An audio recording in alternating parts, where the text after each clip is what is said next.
Today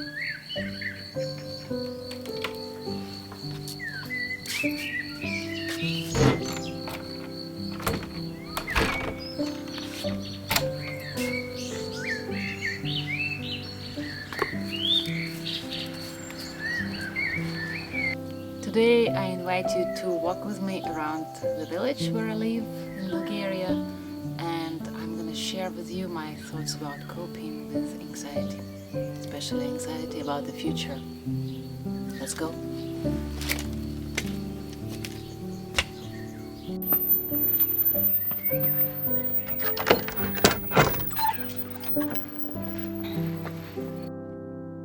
Like I said, I'm gonna show you some parts of my remote Bulgarian village and its beautiful outskirts, with a river and mountains in the distance. Here we set off from our place.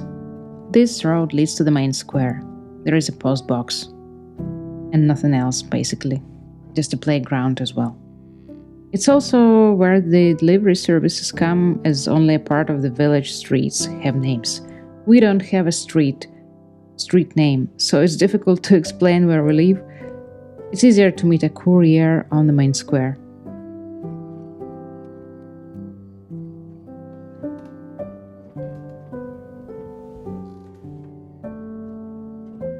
There are quite a few of abandoned houses that are getting conquered by nature more and more.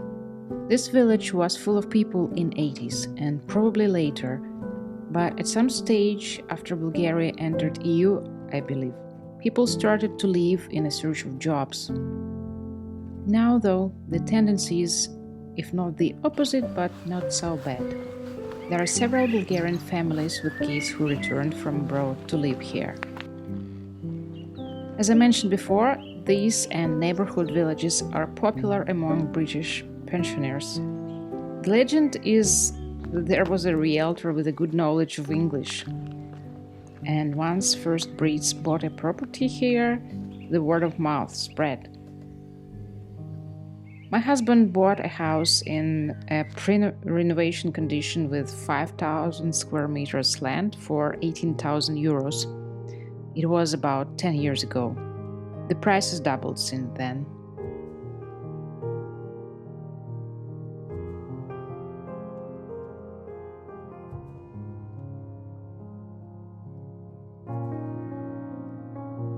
Here we are on the main square, nearly.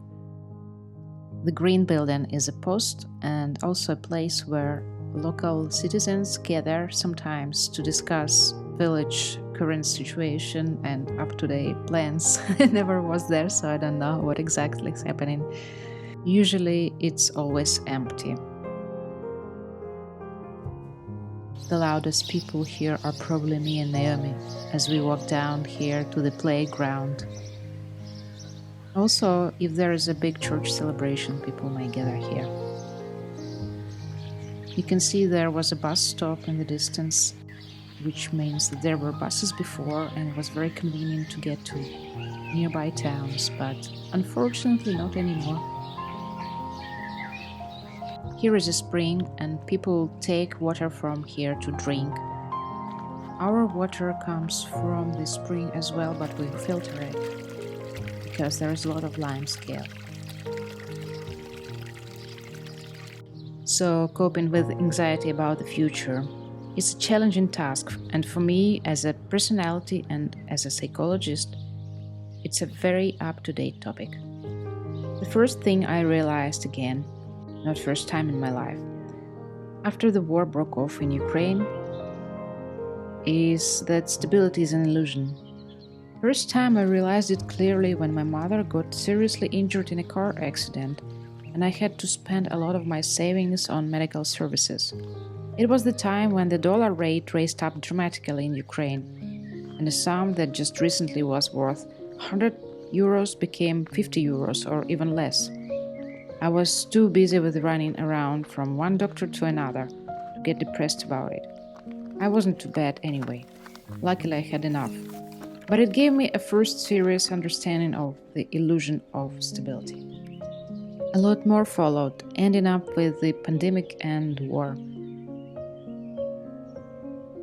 As usual, we all have two options: to let anxiety and sorrow dominate, or try to do little steps to become more stable inside. There are a few things to help fight back anxiety. First, identify and challenge negative thoughts.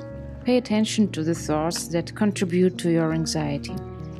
Ask yourself if they are realistic or if you are catastrophizing the situation. Challenge these negative thoughts by considering alternative, more positive or realistic perspectives.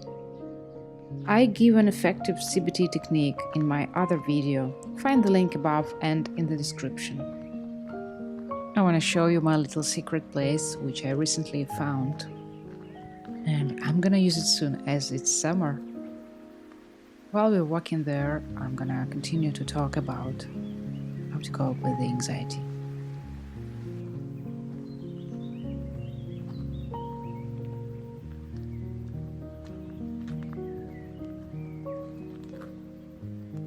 Focus on the present moment. Anxiety often arises from worrying about what might happen in the future. Practice mindfulness and bring your attention to the present moment. Engage in activities that help you stay present, such as deep breathing exercises, meditation, or grounding techniques. For me, it's physical activity like yoga or more active workout, doing something by hand, at the moment writing, cooking or baking, or cleaning. Also, playing with a little kid brings you back to the present for sure.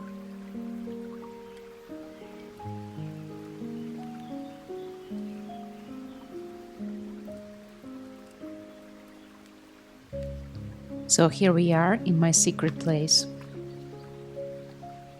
It's hidden away from the road, and to get there you have to go through a bush. There is a natural bath for diving in. Well, not diving in, but at least soaking in when it's hot outside. I didn't try it out yet. It became hot just recently, but I will soon.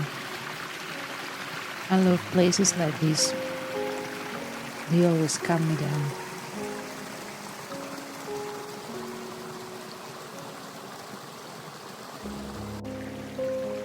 So about coping with anxiety. Set realistic goals. Break down your long-term goals into smaller, manageable steps. By focusing on achievable tasks, you can build confidence and a sense of progress, which can alleviate anxiety. Check out a few older videos on the Japanese art of small steps, Kaizen, on my channel.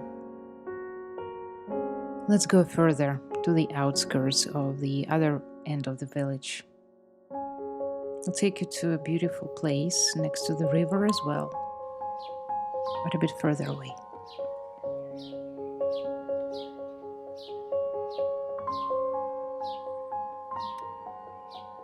I'm walking now to the direction opposite from the center of the village. This is the way to the main road, and past the main road there are fields. I'll take you to very beautiful places there.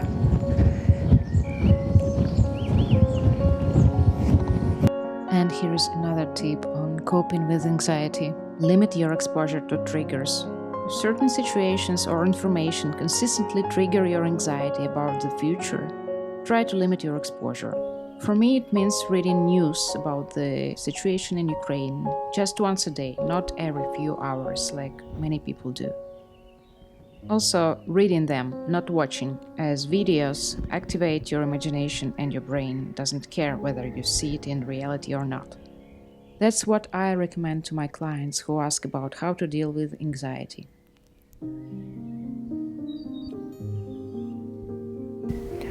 Some doors here are like this. I think last year it wasn't like this here, so obviously nobody came here for a long time. Here we come into the end of the village. It's my favorite tree here.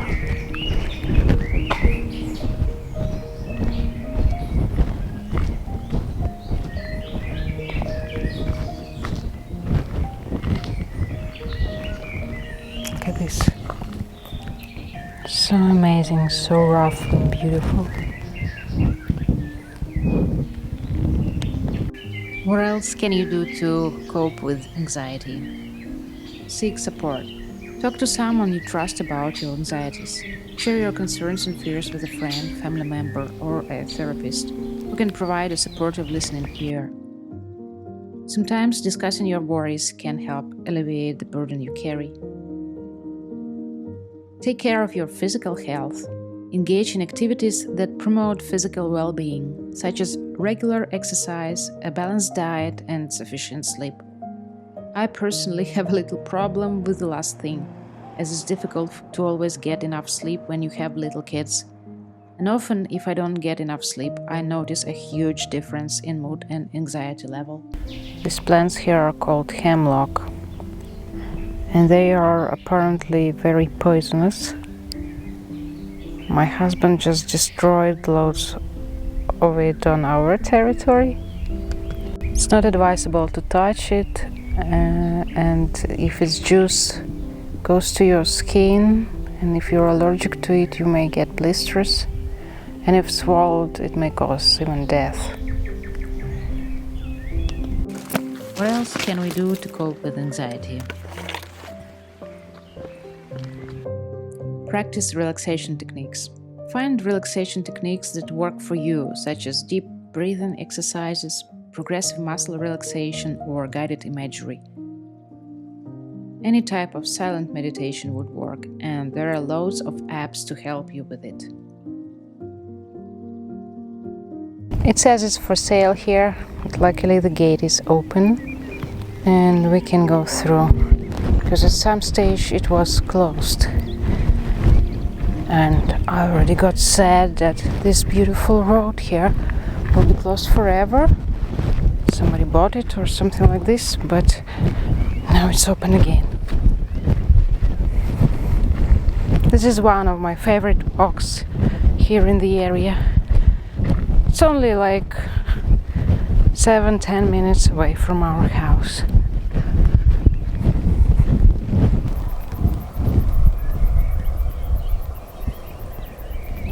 Some abandoned house, so many here like this.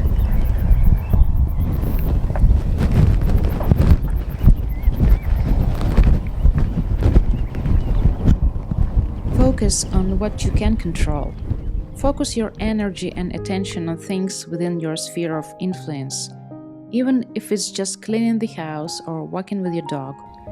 Proactivity in it will help you build a sense of empowerment and reduce anxiety.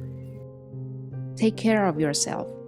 Prioritize activities that bring you joy and relaxation.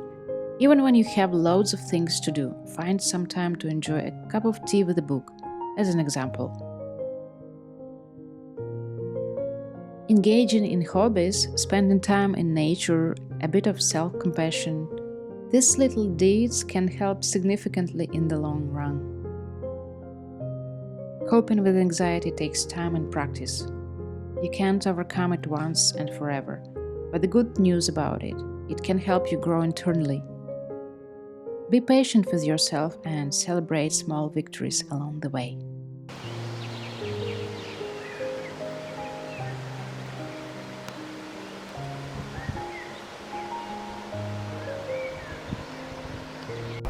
Here we are on the little bridge over the mountain river.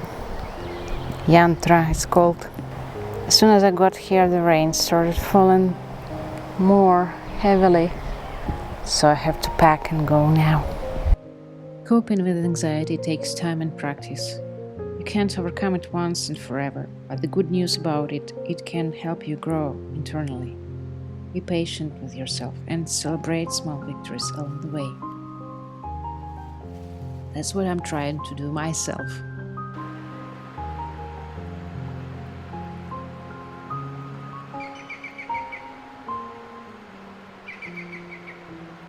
So what do you think about our village? Did you like it? Did you enjoy the walk? Let me know. I'll be happy to share more with you.